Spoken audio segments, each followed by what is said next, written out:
Gini, setiap agama kan pasti kan punya landasan. Ya. Landasannya itu kan pasti kitab suci. Nah, pada waktu kita mempelajari kitab suci kita, itu kan kita harus paham bener nih. Pertama itu logis nggak gitu. Ya, masuk akal nggak gitu ya maksudnya. Kemudian bertentangan nggak dengan sains atau ilmu pengetahuan. Kalau dua itu ternyata dilanggar atau tidak terpenuhi, berarti kan menurut saya itu nggak bisa disebut sebagai kitab suci gitu. Nah, pada waktu saya sebelum bersyahadat, saya kan mempelajari ulang nih, ya. Sebab musababnya saya sudah sering cerita lah di channel-channel yang lain lah ya. Tapi pada saya waktu saya mempelajari ulang, ternyata kitab yang saya anggap suci pada waktu itu, ternyata buat saya kok ternyata malah hasilnya malah tidak logis gitu. Okay. Tidak 100%, tetapi banyak yang tidak logis. Kemudian yang kedua, ternyata juga tidak, dalam tanda kutip, tidak dibenarkan atau tidak sejalan dengan ilmu pengetahuan zaman sekarang gitu. Tidak relevan berarti? Bukan tidak relevan, maksudnya tidak dibenarkan. Okay. Atau artinya di dalam kitab saya itu pada waktu itu terbukti tidak sesuai atau tidak sejalan dengan ilmu pengetahuan zaman sekarang gitu. Nah, dengan dua itu akhirnya saya menganggap bahwa ini buat saya ini ternyata bukan kitab suci gitu. Akhirnya kan saya mau belajar yang lain. Berapa lama kok? Enggak lama, cuma 7 tahun paling lah. Masya Allah, 7 tahun. Tapi ada yang 7 hari. Ya, teman-teman mualaf yang lain, ada yang mendapatkan hidayah hanya dalam 7 hari. Itu saya ngiri sama mereka. Hanya dalam 7 hari mereka bisa mendapat hidayah. Betul. Menjemput hidayah. Nah, saya butuh 7 tahun. 7 tahun sebelum saya bersyahadat, itu sebenarnya papi saya, ya. Papi saya itu sudah duluan login lah gitu ya. Bahasa rukun. Bahasa rukun ya, login gitu ya.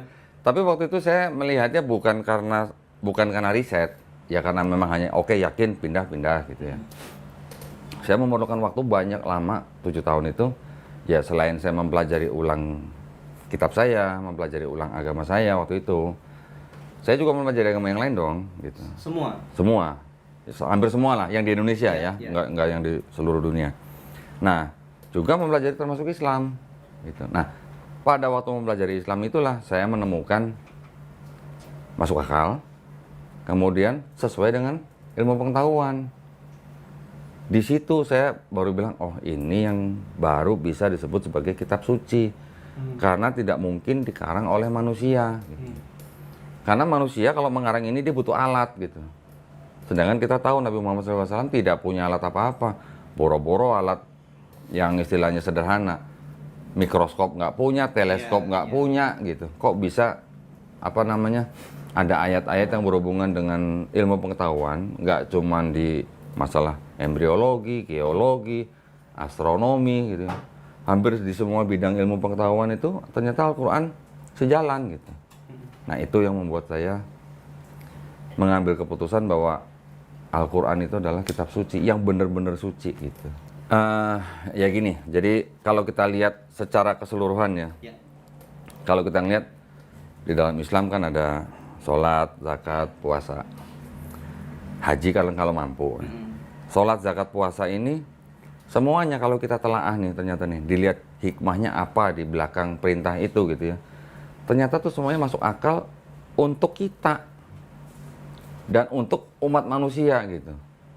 Artinya yang diperintahkan di dalam Quran atau di dalam Islam itu adalah memang tuntunan untuk manusia gitu. Benar-benar Saya tambahin ya. Tuntunan untuk manusia yang berakal gitu.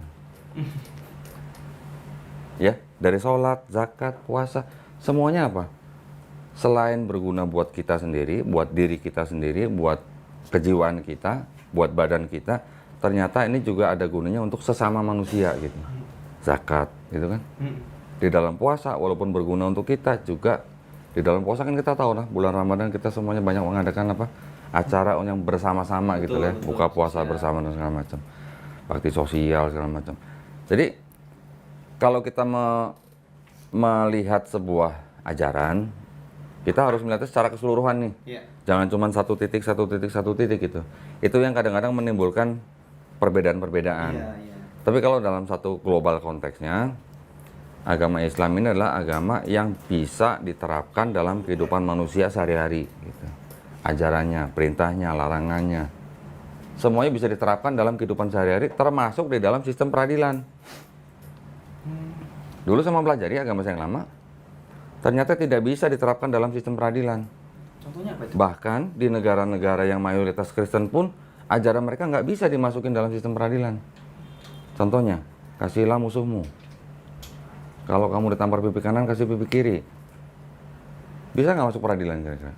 Enggak. Kasihilah musuhmu. Iya. Bisa nggak? Enggak. Di dalam Islam, kita boleh membalas yang setimpal, ya kan? Tidak boleh berlebihan. Kita boleh balas yang setimpal, tetapi memaafkan lebih baik. Mm-mm. Bisa nggak diterapkan di Bisa. pengadilan? Bisa. Bisa. Kalau kasihilah musuhmu, bisa nggak? Enggak. Terlalu general dan tidak spesifik ya. Kalau rumahnya kemasukan rampok misalnya, Mm-mm. kasihilah musuhmu, Jadi ambil semua dong nanti. kasih ambil semua. Kalau negara kita kedatangan penjajah, kasihilah musuhmu, gimana? Ambillah semua gitu kan? Iya, iya. Betul nggak? Iya, benar. Walaupun penafsiran daripada pemuka agama kita atau gereja itu kan mereka bilangnya artinya kasihilah musuhmu itu artinya jangan membalas kejahatan dengan kejahatan. Mm-mm. Tapi kalau ada negara agresi yang datang ke negara kita, apa kita nggak boleh balas? Mm-mm. Nah itu maksud saya. Dulu yang kita dengar dalam setiap ibadah saya, kita harus mengasihi sesama manusia. Itu betul. Itu bisa diterapkan di mana saja. Tetapi pada waktu kita kasihilah musuhmu, sudah nggak bisa jalan. Iya. Kalau ditampar pipi kanan, kasih pipi kiri. Kok rasanya kok nerimo banget gitu ya. Mm-mm. Pasrah. Pasrah banget gitu kan.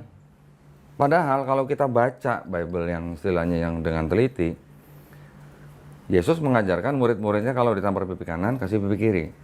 Tapi waktu Yesus diadilin, waktu dia diserahkan oleh imam Yahudi kepada, waktu diserahkan, ditangkap kemudian diserahkan ke imam besar untuk diadili, Yesus ditampar sama seorang penjaga. Dia nanya, kata-kata saya yang salah tuh mana gitu. Kalau ada yang salah tolong tunjukkan, kalau nggak ada yang salah kenapa kamu tampar aku gitu. Mm-mm. Itu artinya gimana? Sama nggak dengan ajarannya? Beda. Karena itu mempertanyakan dulu. Itu baru sebagian kecil gitu yang ya Mm-mm. paham ya. Jadi akhirnya saya menemukan bahwa oh ternyata ajaran ini bagus, sebenarnya bagus ajarannya, tetapi kalau orang Jawa bilang tuh apa ya, too good to be true gitu. Artinya too good to be true apa ya, kalau dalam bahasa Indonesianya terlalu muluk-muluk kali ya, Mm-mm. terlalu tinggi gitu, tapi sebenarnya nggak bisa diterapin gitu. Ini saya bukan menjelekkan agama saya yang lama, bukan. Ini menurut saya.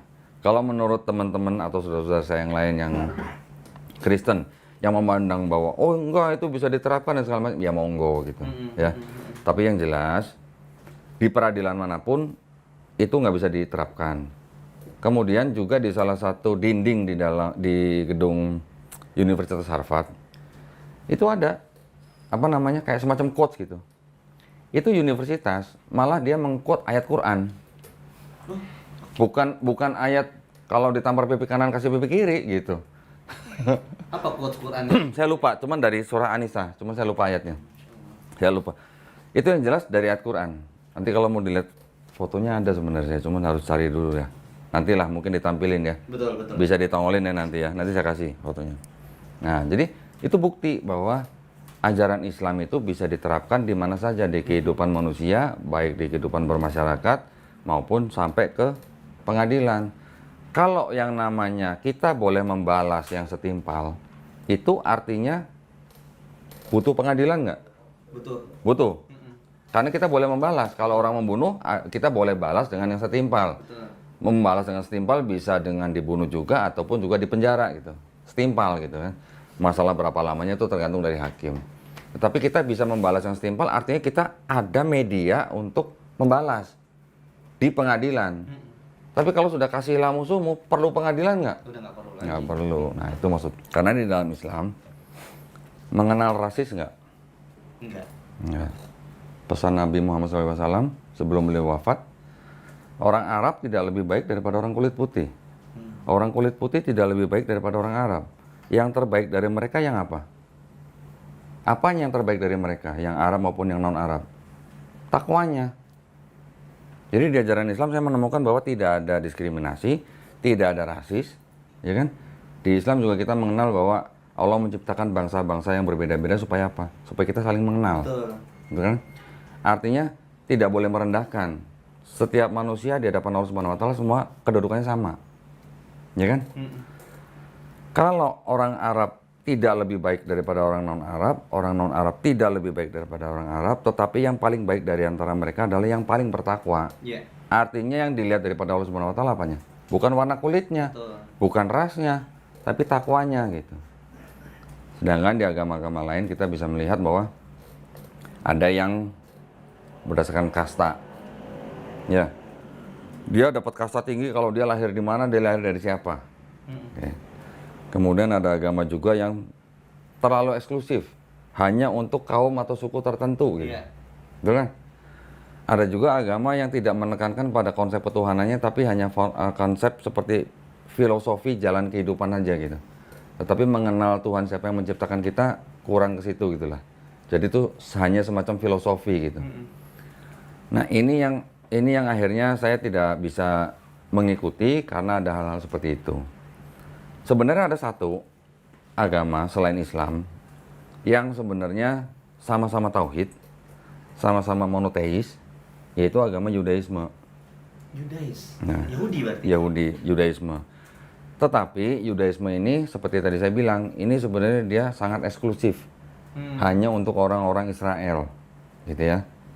Dan orang-orang yang non-Israel sama mereka dianggapnya ya disebutnya sih goyim gitu ya. Pengertiannya mungkin saya nggak usah terlalu jelasin dalam-dalam di sini lah. Tetapi artinya mereka hanya eksklusif hanya untuk orang Yahudi.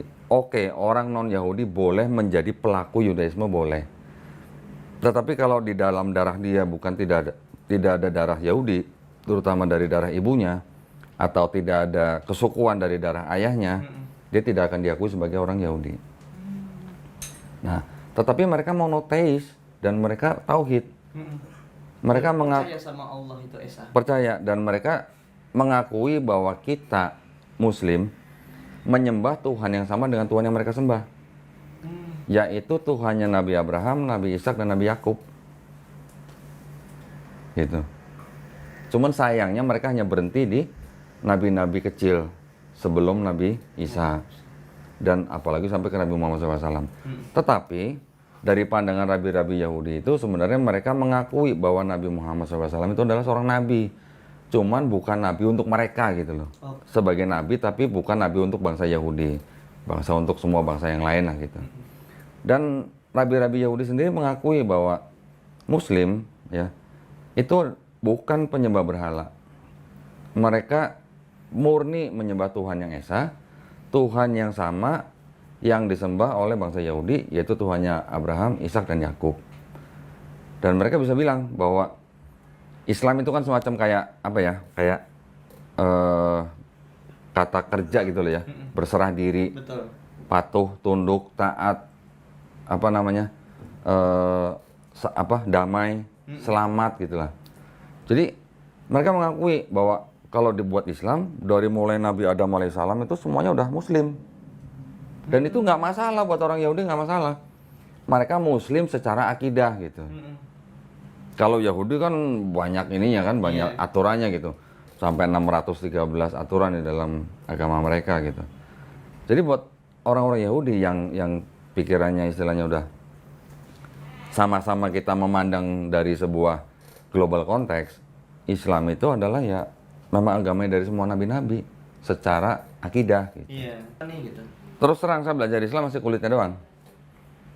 Terus terang. Karena ilmu Islam tidak bisa diukur dengan apa ya? Dengan kemampuan orang itu mungkin hanya bisa baca Quran atau hanya mengenal hadis atau hanya mengetahui konteks dalam Quran, tidak bisa dikenal hanya dengan itu gitu. Ilmu kita manusia, anggaplah ustadz-ustadz kita yang luar biasa, itu juga di mata Allah hanya seperti setetes air di lautan gitu. Ya, kalau mau bicara ilmu ya.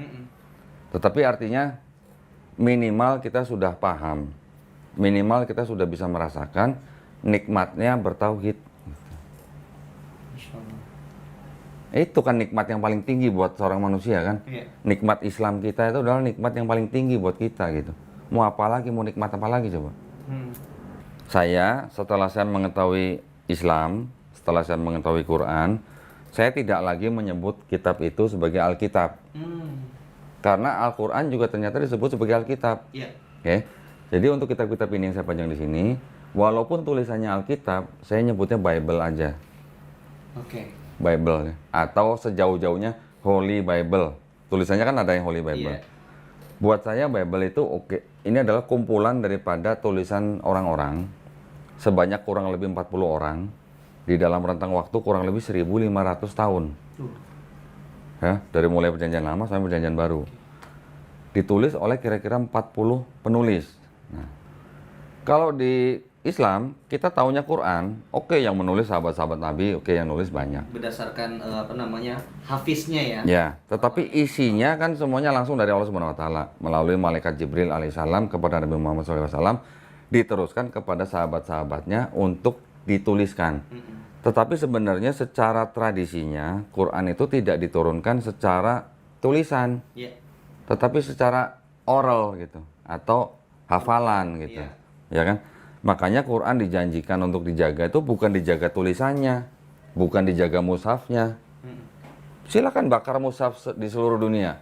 Silakan musnahkan semua soft copy yang ada di laptop atau di komputer. Silakan semua hancurkan. Dalam waktu dekat, dalam waktu singkat, itu bisa langsung bisa dibentuk lagi, direkonstruksi lagi. Oleh siapa? Oleh hafiz-hafiz Quran. Dan itu tidak ada yang berubah sama sekali. Nah, Masya Allah. tapi coba ini semua yang dibakar. Yang di seluruh dunia dibakar. Soft copy di komputer dibakar. Yang Bible nih. Bisa nggak terbentuk lagi? Nggak bisa. Nggak ada yang hafal Bible, nggak ada. Itu bedanya. Gitu. Makanya kita kan juga mengetahui bahwa di dalam Quran membenarkan ya kitab-kitab yang sudah diturunkan sebelumnya. Taurat, Zabur, Injil. Oke. Tetapi ketiga kitab yang diturunkan ini kan tidak dijanjikan untuk dijaga, hanya kepada Bani Israel Di masa itu aja. dan hanya pada zaman itu. Nah, sekarang pertanyaan kita adalah, apakah Taurat, Zabur, Injil yang disebutkan di dalam Quran, apakah ini? Alhamdulillahnya gini kan, yang disebutkan Taurat, Zabur, Injil di dalam Quran itu dibenarkan, ya kan? Tetapi kan juga dikoreksi. Dikoreksi itu artinya, oke, itu kan tadi kita setuju ya bahwa Taurat, Zabur, Injil itu adalah wahyu-wahyu yang diturunkan Allah Subhanahu wa taala kepada nabi dan rasulnya untuk Bani Israel pada zaman itu. Oke.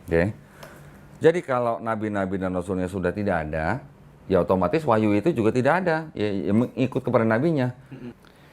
Intinya balik lagi ke niat ya. Kan di kita tahulah semua perbuatan itu kan tergantung daripada niatnya. Kalau kita memang memikirkan kehidupan setelah kematian, ya ayo kita mulai dari sekarang gitu. Jangan ditunda-tunda nanti kalau udah terlentang nggak bisa apa-apa gitu. Khususnya juga buat yang muda-muda. Kita bergaul dengan siapa saja boleh, tetapi kita kan harus punya kayak semacam batasan juga. Jangan setiap orang kita dalam bergaul tuh kita tidak pandang. Artinya kita memang tidak memandang agama dan ras siapapun. Tetapi di dalam pergaulan sebaiknya juga kita tetap difilter. Tetap ada penyaringan lah. Betul.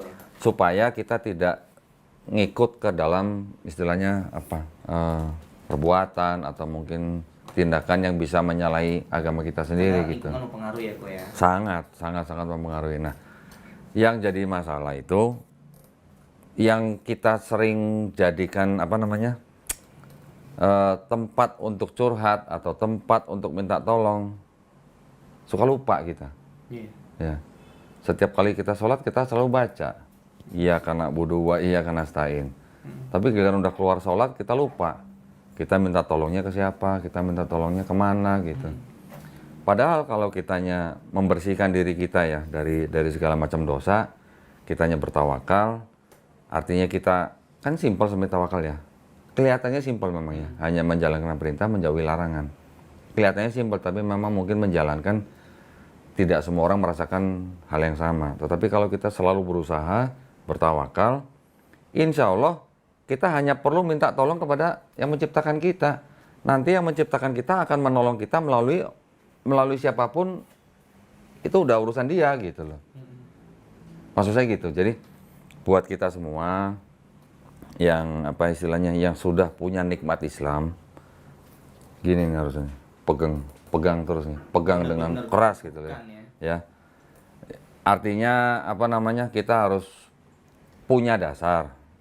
Kenapa kita harus memegang erat iman Islam kita?